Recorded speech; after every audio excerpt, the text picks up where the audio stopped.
Affordable Care Act has saved my husband's life, and it's made it possible for him to live. We have something called valley fever.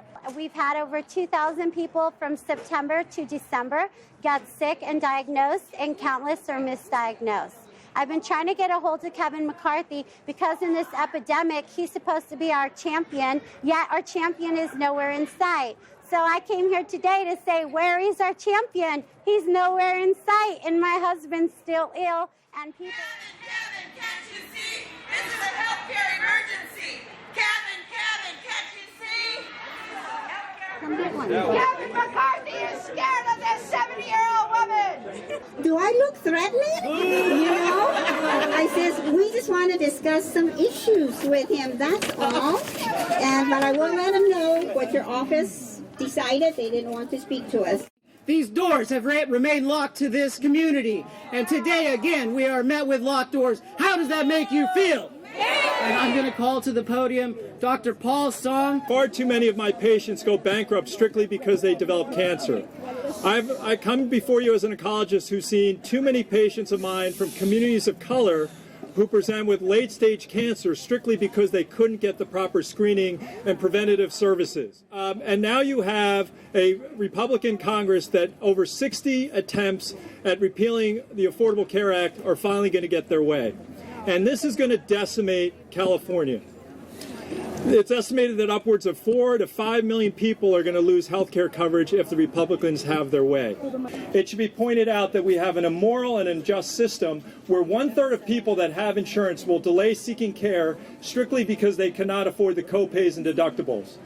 We have an immoral system where 1 out of 10 seniors will forego taking drugs because they cannot afford the cost of the prescription medication.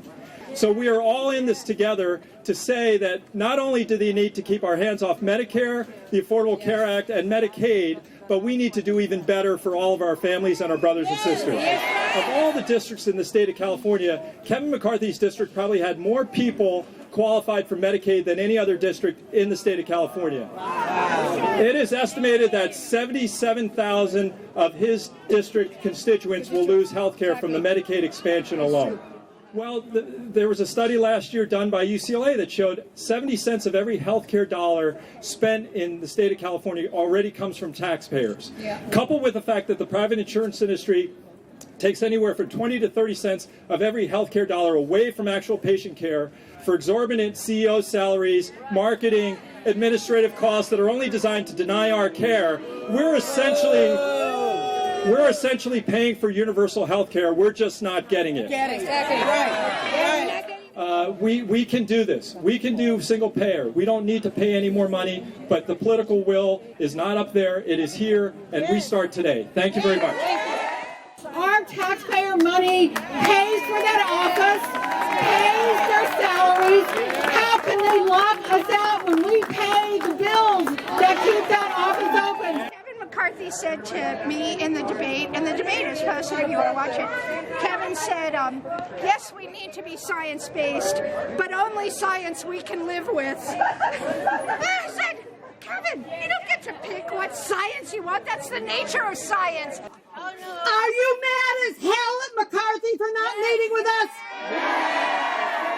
Are you mad as hell that his constituent service staff here in Bakersfield won't meet with constituents? Yes! So, as the GOP majority leader, Representative McCarthy has a huge role to play. He can be the water carrier and soldier for the Republicans' ill-conceived, hateful plans, or he can be a champion for these popular American programs. Let me just tell you something. I'm 74. I have promised my grandchildren I will live to be 76 because I want to be alive on the day we take